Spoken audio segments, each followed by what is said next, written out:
Salut, c'est Hugo, j'espère que vous allez bien. Aujourd'hui, nouveau point quotidien sur le coronavirus. On va parler évidemment de la déclaration d'Emmanuel Macron ce soir, du manque de tests qui inquiète en France, des concours et des examens reportés. On va faire un point sur la situation à l'étranger, avec notamment aux États-Unis un plan historique qui a été annoncé. Et puis on terminera comme d'habitude, vous le savez, chez moi vous êtes abonnés, avec une note positive. Le président de la République s'est donc exprimé ce soir à 20h depuis Mulhouse. Il était en visite dans l'hôpital militaire, installé juste à côté de l'hôpital de Mulhouse, qui est actuellement saturé. Il a évidemment remercier le personnel soignant et saluer l'organisation sur place, mais voici les 3 infos à retenir. Première info, le début de l'opération Résilience pour que l'armée vienne en aide à la population. Cette opération Résilience entraîne notamment l'envoi de 2 porte-hélicoptères en Guyane et dans l'océan Indien, l'idée étant d'aider les populations françaises là-bas. Deuxième chose, il a annoncé des heures supplémentaires majorées et une prime exceptionnelle pour l'ensemble des personnels soignants et des fonctionnaires mobilisés. Troisième et dernière info importante, il s'est engagé à ce qu'un plan massif d'investissement et de revalorisation des carrières soit lancé pour l'hôpital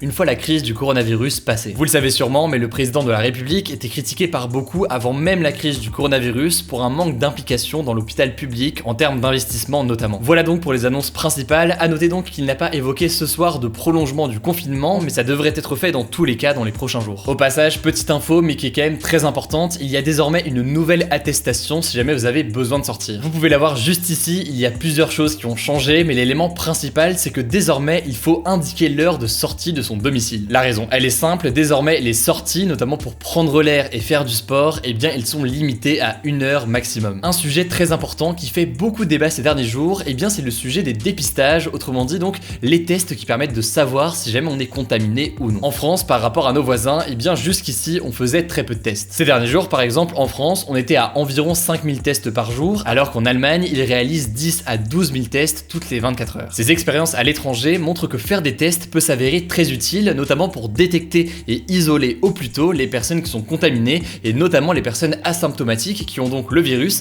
et peuvent le propager sans même le savoir puisqu'ils n'ont pas de symptômes. Si la France effectuait seulement 5000 tests par jour jusqu'ici, eh bien c'était déjà par manque de matériel. En gros, pour faire des tests, il faut ce que l'on appelle un écouvillon. En gros, c'est un petit objet qui ressemble à un coton-tige et qui est nécessaire pour dépister. Rapidement, la France a été en rupture de stock, de la même façon d'ailleurs que la France a été en rupture de stock de masques, et ces 2 éléments sont essentiels pour faire des tests. À cette raison s'ajoute le manque de moyens humains, puisque pour faire ces tests, eh bien il y a plusieurs étapes, ça prend du temps et donc c'est pas quelque chose d'immédiat et de facile à faire. Pour toutes ces raisons, jusqu'ici, eh bien la France avait donc décidé de ne tester que les cas sévères et les personnes prioritaires, c'est-à-dire par exemple les personnels soignants ou encore des personnes atteintes d'une pathologie. La conséquence, vous l'aurez compris, le virus s'est propagé plus rapidement puisqu'il y avait plein de personnes qui avaient le virus mais étaient asymptomatiques et donc le propageaient sans le savoir. Hier, la France a donc décidé qu'elle allait augmenter sa capacité de test en accélérant la production de matériel qui manquait, mais aussi en cherchant des façons plus rapides et efficaces de tester. On passe donc désormais à 9000 tests par jour et 20 000 d'ici la fin de cette semaine. A noter pour terminer ce point qu'il y a une vraie stratégie potentielle de dépistage massif de la population à la fin du confinement, l'idée étant d'éviter une seconde vague de contamination dans le pays. Mais là, chaque chose en son temps, malheureusement à la fin du confinement c'est pas pour tout de suite et je vous en reparlerai dans les jours à venir. L'autre information importante aujourd'hui, et je pense qu'elle concerne pas mal d'entre vous, eh bien elle porte sur les concours et sur les examens. Déjà, pour les terminales qui devaient passer des concours post-bac pour des écoles de management ou encore des IEP, eh bien ces concours sont tout simplement annulés. Concrètement, ils sont remplacés par une sélection des candidats directement sur dossier via Parcoursup. Pour ce qui est de Sciences Po Paris, eh bien l'école devrait communiquer prochainement sur le fonctionnement des oraux puisque les écrits sont déjà passés. Ensuite, très rapidement, pour les concours des grandes écoles que peuvent passer ceux qui sont actuellement en prépa, eh bien les concours, ils auront bien lieu mais ils sont reportés. Enfin, pour ce qui est du bac ou encore du brevet, pour l'instant ça ne change toujours pas, les dates sont maintenues mais on vous tiendra évidemment au courant si jamais ça évolue. En tout cas, si vous voulez plus d'infos sur les concours reportés, je vous mets un lien en description. On passe maintenant à un point sur la situation à l'étranger qui évolue très vite. Déjà, la triste info du jour, c'est l'Espagne qui dépasse à son tour le nombre de morts de la Chine avec un total de 3434 morts, dont 738 pour les dernières 24 heures. L'autre bilan meurtrier, c'est celui de l'Iran qui dépasse les 2000 morts au total. On notera au passage que les chiffres officiels iraniens sont très fortement contestés par de nombreux experts internationaux qui accusent en fait le gouvernement iranien de minimiser l'ampleur de l'épidémie dans le pays. On passe aux États-Unis à présent, c'est du jamais vu dans l'histoire américaine. Les Américains ont acté un plan de sauvetage à 2000 milliards de dollars pour aider l'économie américaine